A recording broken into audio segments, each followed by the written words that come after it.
Dans un long communiqué, la figure de la France insoumise Adrien Quatennens a annoncé vouloir se mettre en retrait de ses fonctions de coordinateur du parti, mais conserve son poste de député.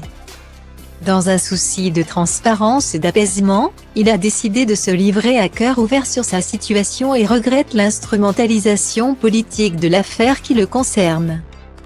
La divulgation d'une main courante pour violence déposée par sa femme.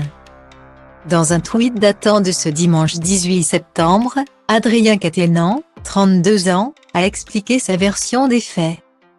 Tout a commencé quand le Canard enchaîné a dévoilé dans son édition du 14 septembre que l'épouse du lieutenant de Jean-Luc Mélenchon avait déposé une main courante à l'encontre de son mari après une dispute née de l'annonce de sa volonté de se divorcer.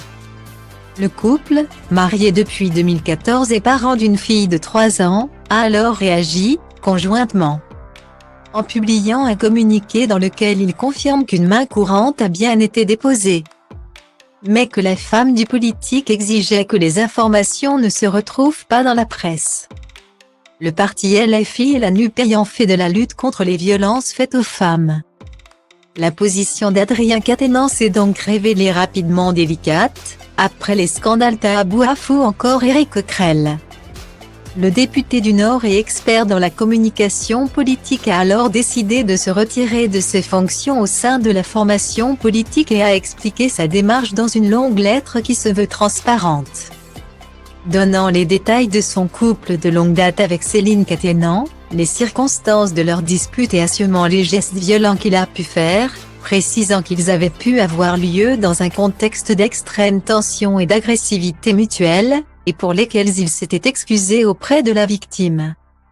Le responsable reconnaît ainsi avoir saisi le poignet de sa femme, lui avoir pris son téléphone portable, mais aussi l'avoir giflé, il y a 1 an.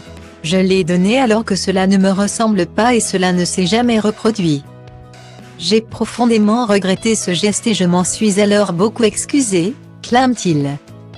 Contacté par la AFP, le parquet de Lille s'était refusé à tout commentaire.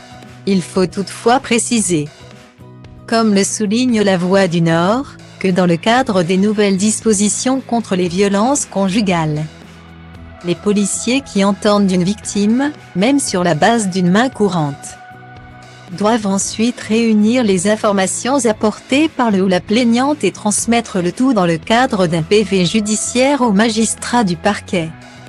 C'est donc la procédure normale qui a été employée dans le cas Quatennens.